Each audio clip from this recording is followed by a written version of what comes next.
Olá, sejam bem-vindos à TV do Parlamento Municipal. Está no ar o Jornal da Câmara. Volta às aulas. Comissão de Educação debate estrutura das escolas e contratação de professores. Combate à dengue. Assunto foi destaque na Comissão de Saúde e na sessão plenária. E ainda, Choclan e Caigangue. Comissão quer garantir direitos de comunidades indígenas no Morro Santana. Estas e outras informações você confere a partir de agora, aqui no Jornal da Câmara.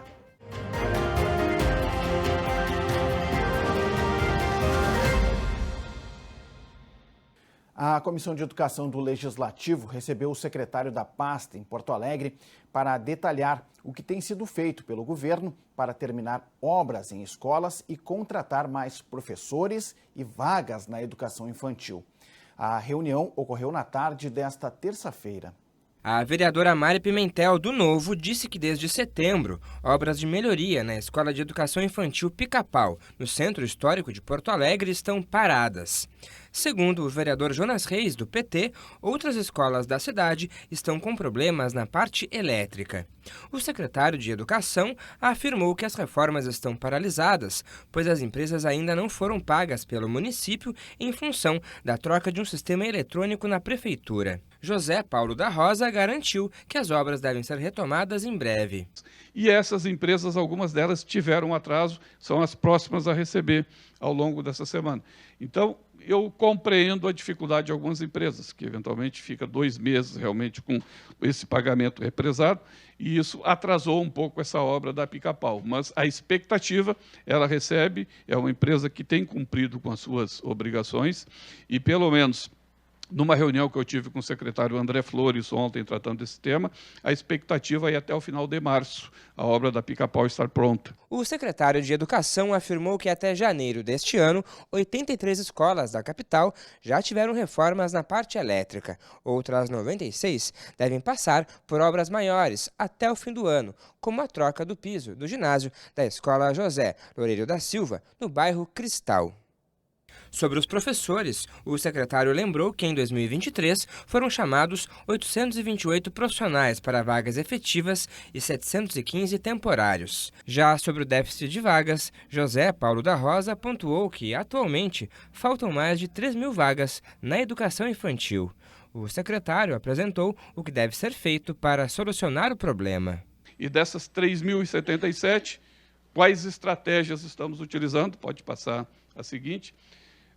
Deste processo de municipalização iniciado com o Estado, são 3 escolas que a gente está fechando agora e eu pretendo, ao longo do primeiro semestre, então, criar as condições para oferecer no segundo semestre mais 170 vagas nesse processo.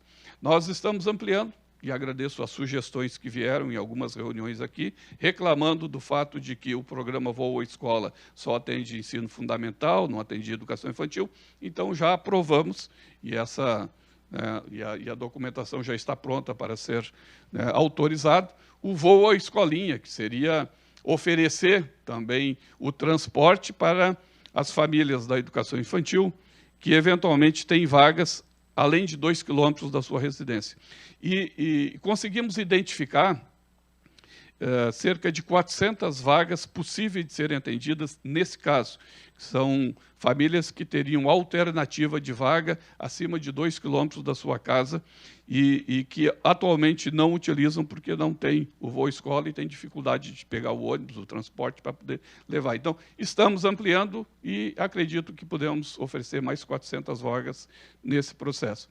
E pretendemos comprar mais 1.000 vagas da rede privada. Representantes do Sindicato dos Servidores e dos Trabalhadores em Educação questionaram os dados apresentados pela pasta. Aqui nos parece que há uma contradição entre a vida real e a projeção que a SMED faz em relação ao que acontece, o que deixou de acontecer e como vai acontecer no próximo período.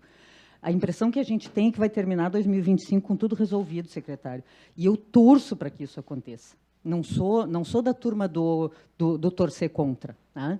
Mas como a gente conhece a vida real, como a gente conhece a situação da rede municipal, da demanda dos alunos e das famílias que nós atendemos, a gente sabe, inclusive, que, do ponto de vista deste governo, legitimamente eleito pelo voto da maioria dos porto-alegrenses, a gente sabe quais são as diretrizes que este governo tem apontado e tem executado no último período. Embora o senhor tenha dito que havia um planejamento, não foi isso que a gente percebeu nas escolas.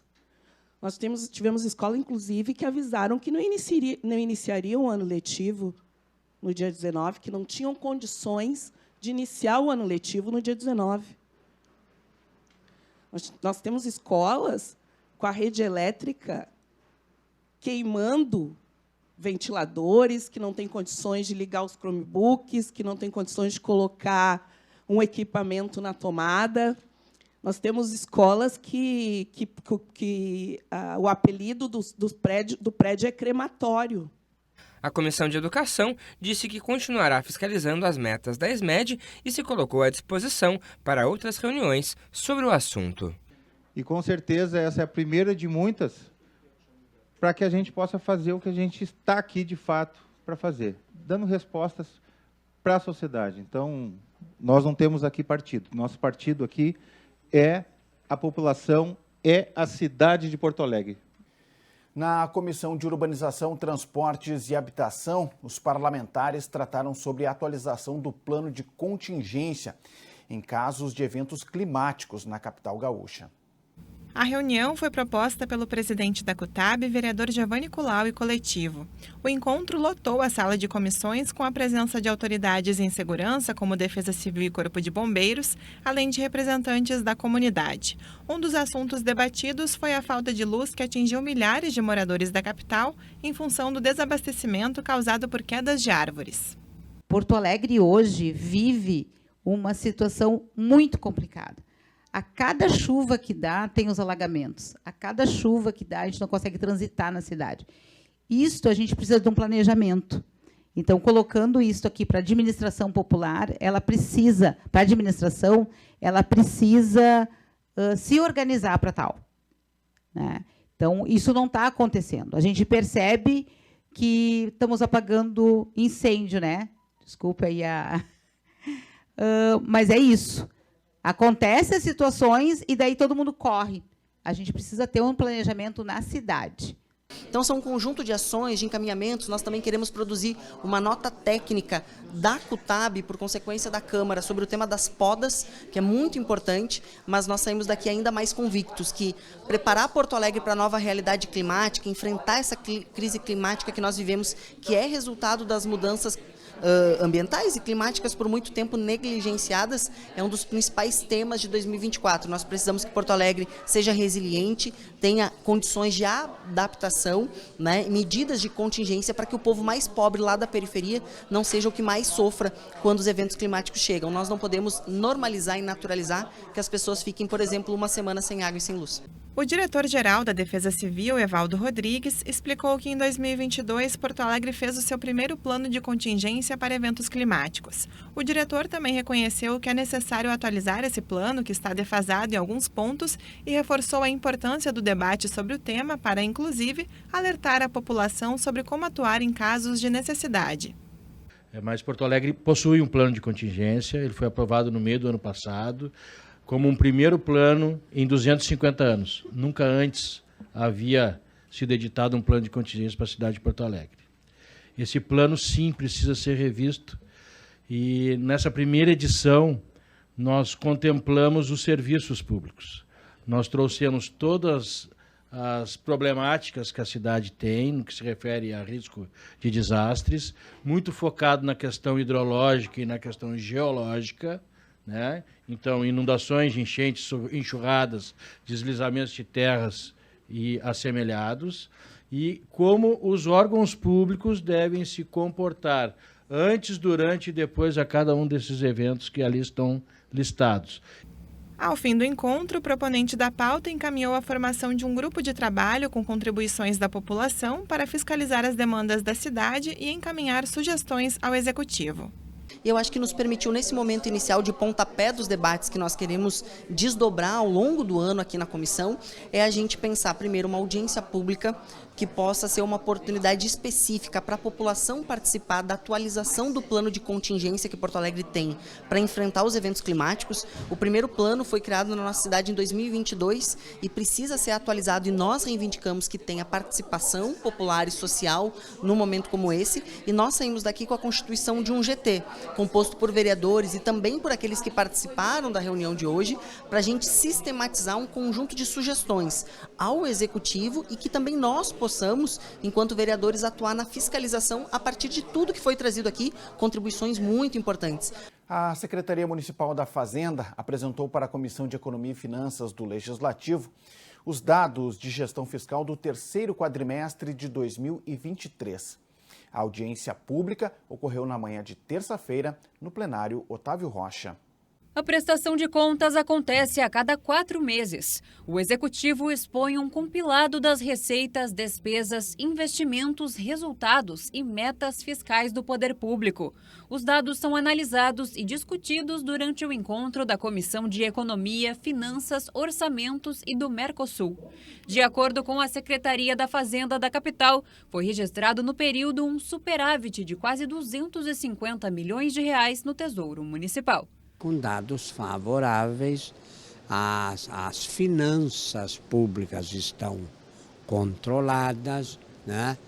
E Porto Alegre só tem a ganhar com isso, porque quando se tem finanças em dia, se tem condições de colocar recursos nas áreas afins e aquelas que mais precisam. Os recursos da Prefeitura foram alocados principalmente para os serviços em saúde, educação, previdência e saneamento básico. A gente tem um número muito importante, que é o recorde de investimentos pelo terceiro ano consecutivo, né? Cada vez mais a gente tem migrado, vamos dizer assim, a despesa pública para investimentos na cidade. Esse ano a gente conseguiu fechar com 512 milhões, né? Então é mais de R$500 bilhão. Primeira vez na história, né, que Porto Alegre ultrapassa aí esse número em investimentos. O que é importante para a gente ir melhorando a cidade cada vez mais, né? O secretário projeta que o equilíbrio financeiro na cidade deve ser mantido em 2024. Fantinel ainda promete que a gestão Melo não irá aumentar a carga tributária. A Comissão de Direitos Humanos visitou nesta terça-feira a ocupação das famílias Choclen e Caigangue no Morro Santana. A ideia é garantir à população indígena a permanência no local e melhor estrutura para as comunidades. Essa área, que pertence a um grupo de investimentos financeiros, estava sem função social há pelo menos 4 décadas. Em 2022, indígenas dos povos Caigangue e Choclen ocuparam a região que fica nos arredores do Morro Santana.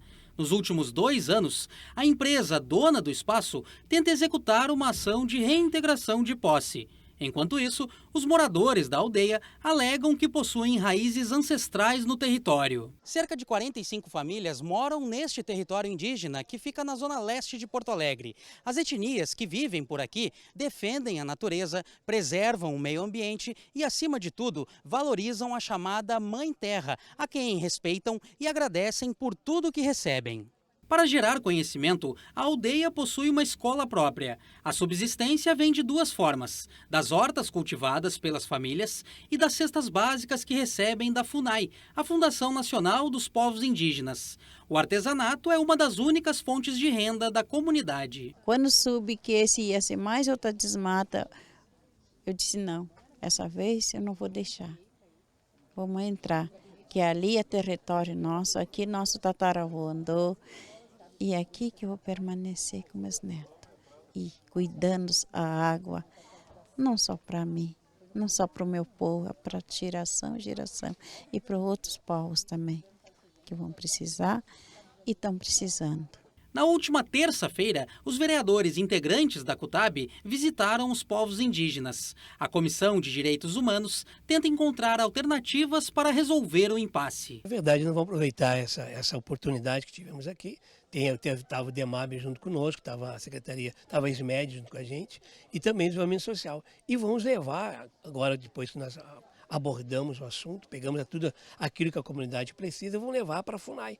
né, o encaminhamento, vão dar o encaminhamento para a FUNAI, para que eles também venham trazer o apoio daquilo que eles podem fazer para manter os povos indígenas aqui, porque é a casa deles, é o ambiente deles, e é injusto que isso venha acontecer de tirar isso daqui desse local. Representando o Executivo, membros da Secretaria de Educação e do Departamento de Habitação também participaram do encontro.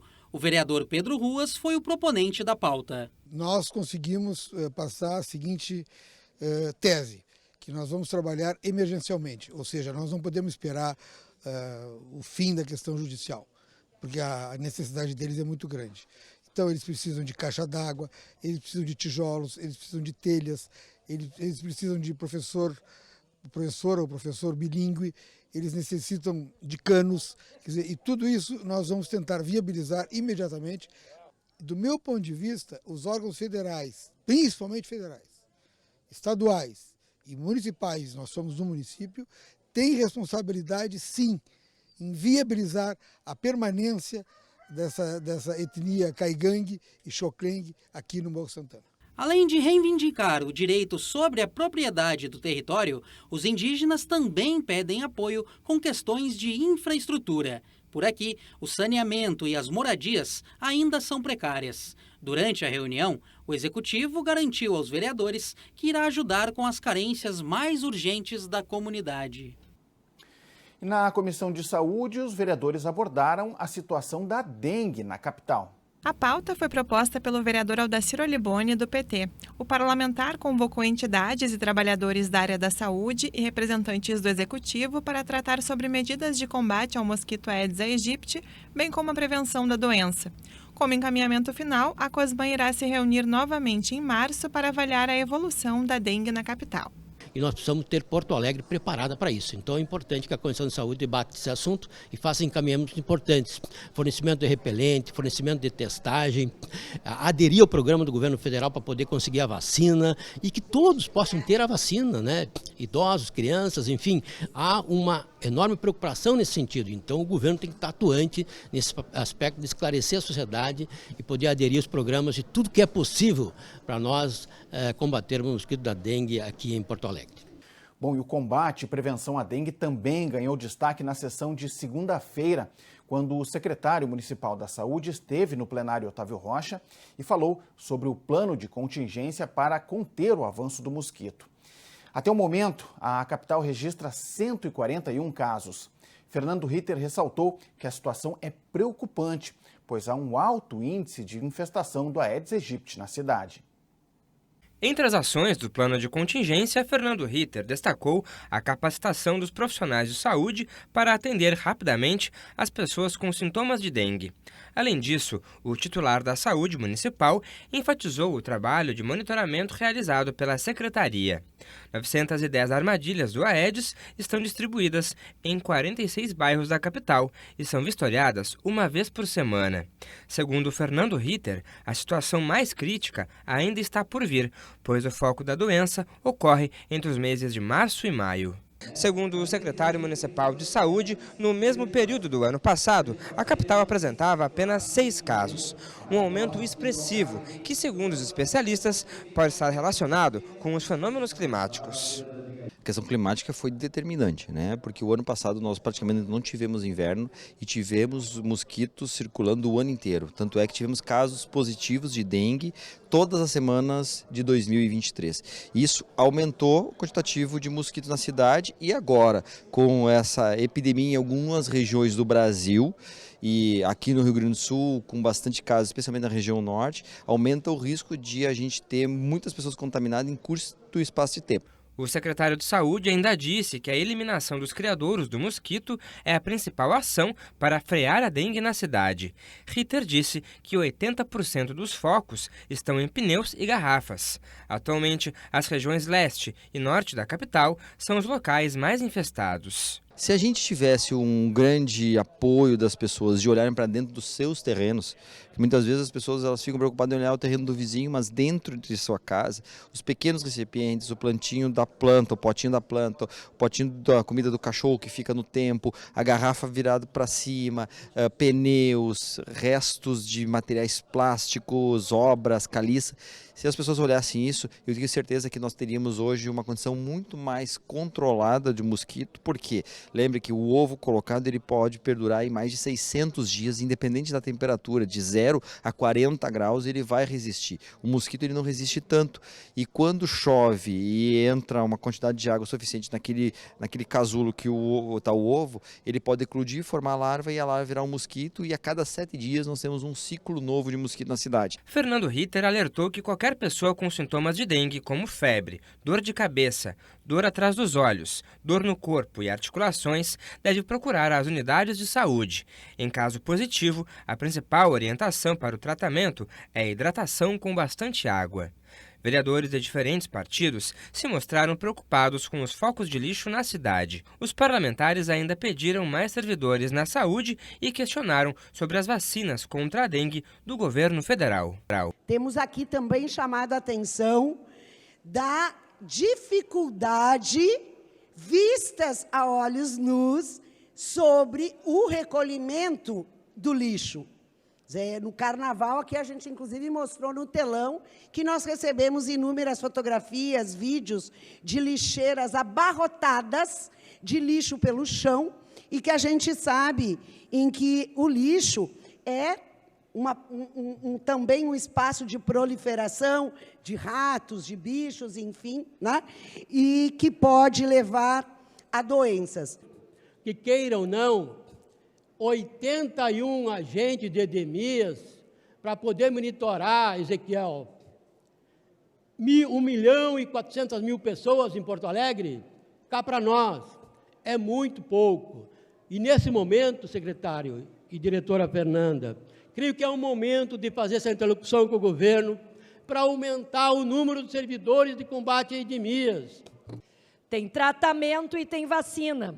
No que eu quero lhe perguntar, a quantidade de vacinas para a dengue que o governo federal encaminhou para Porto Alegre. Eu quero saber e aonde essas vacinas estão aportadas nos postos de saúde, para que a gente possa também relembrar aos munícipes, às pessoas que nos seguem, que eles podem ir também fazer a sua vacina. Fernando Ritter explicou que a Prefeitura está investindo em material informativo para a população e que há uma parceria com o DMLU para a limpeza dos locais que têm acúmulo de lixo. Sobre os carros abandonados, Ritter afirmou que, frequentemente, a Prefeitura tem recolhido os automóveis. Para acompanhar em tempo real como está a situação da dengue no seu bairro, acesse o site Onde Está o Aedes. Até a sessão plenária de segunda-feira, não havia registro de mortes em Porto Alegre por causa da dengue. A tribuna popular desta semana foi ocupada pelo Grupo de Pacientes Artríticos de Porto Alegre. A ONG, sem fins lucrativos, auxilia pessoas com doenças reumáticas. A instituição foi convidada a utilizar o espaço da tribuna para disseminar informações sobre o Fevereiro Roxo. A campanha faz alusão à fibromialgia, o lúpus e o Alzheimer, doenças que acometem diversos participantes da ONG. A conscientização ela serve exatamente para a gente chamar a atenção, identificar sinais e sintomas e tomar medidas em relação à nossa saúde. Quando a gente identifica precocemente, quando a gente trata precocemente, a gente está evitando agravos da doença e também as comorbidades. A organização é a primeira sem fins lucrativos da América Latina voltada especificamente para pessoas com doenças reumáticas. É prestado suporte e acolhimento gratuito aos participantes a partir de grupos de convivência, passeios e oficinas que promovem atividade física, nutrição saudável e geração de renda. A gente não é só aquele corpo físico, mas a gente tem um aspecto emocional, a gente tem um aspecto espiritual, enfim, tem toda uma gama de aspectos que nos fortalecem. Quando o corpo adoece, a gente precisa fortalecer o nosso emocional para que a gente consiga passar por isso de uma forma mais fluida, menos sofrida. A psicóloga também destaca que o maior problema dessas pessoas acaba sendo o isolamento social em função da baixa autoestima ou até a discriminação. Para combater isso, o grupo fornece acolhimento psicossocial e trabalha para a reinserção dos pacientes na sociedade. Para mais informações, acesse o site grupal.org.br. No final de maio, Porto Alegre irá receber a 11ª edição da Feira Brasileira do Varejo. Para conhecer as novidades que têm movimentado o setor, o presidente da Câmara, vereador Mauro Pinheiro, do PL, participou do lançamento da FBV 2024. Ano passado, mais de 22 milhões de reais foram gerados durante as negociações na Feira Brasileira do Varejo.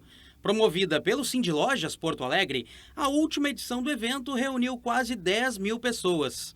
Para 2024, a expectativa é superar os números anteriores. A gente em 2023 teve mais de 40 negócios por expositor, eram 102 expositores que teve em 2023. Então, houve muitos negócios com visitantes que estiveram na feira. Nossa expectativa é superar todos esses números de 2023. Então, já estamos com bastante inscrições para o Congresso, já estamos com bastante expositores, né, que nos remete a superar todos esses desafios de 2023 e realmente gerando conteúdo, conhecimento, através de tecnologia, através da inovação, através da inteligência artificial, mas sempre pensando na possibilidade da pessoa que for participar poder utilizar isso no dia seguinte no seu negócio. Há mais de uma década, a Feira Brasileira do Varejo ocorre na capital gaúcha. Dessa vez, um coquetel realizado no Pontal Shopping marcou o lançamento da FBV 2024. Autoridades, imprensa e convidados puderam conhecer as atrações que irão marcar a 11ª edição do evento. Tecnologia, inovação e criatividade. Estas são algumas das palavras que estão entre as tendências do mercado varejista em todo o Brasil. O vereador Mauro Pinheiro, presidente da Câmara Municipal, veio para acompanhar a divulgação das principais novidades que serão apresentadas na Feira Brasileira do Varejo. Nós que temos a origem no varejo, nós sabemos o quanto é importante a troca de informação. E numa feira importante como essa, ser em Porto Alegre, é uma oportunidade para o varejista de Porto Alegre poder participar com um custo menor, né? Porque a feira vai acontecer aqui na cidade de Porto Alegre. E eu sempre participei de várias feiras ao redor do Brasil e a gente sabe que essa troca de informação, conversar e ver o que está acontecendo no Brasil e no mundo inteiro, muitas vezes, é muito mais tão importante quanto está dentro da loja lá trabalhando, porque é a hora de ver o que está acontecendo e trazer para o seu varejo, para o seu comércio. Em 2024, a Feira Brasileira do Varejo irá reunir mais de 120 palestrantes. Com o tema Viva o Futuro do Presente, o objetivo é gerar mais de 70 horas de conteúdo para o público participante. A 11ª edição do evento acontece nos dias 22, 23 e 24 de maio, no Centro de Eventos da Fiergues, na Zona Norte de Porto Alegre. O Jornal da Câmara de hoje fica por aqui. Confira mais informações do Legislativo no site da Câmara de Vereadores de Porto Alegre. Acesse também as redes sociais da TV Câmara. Muito obrigado pela sua audiência. Você já sabe, a gente se encontra na próxima edição. Até lá!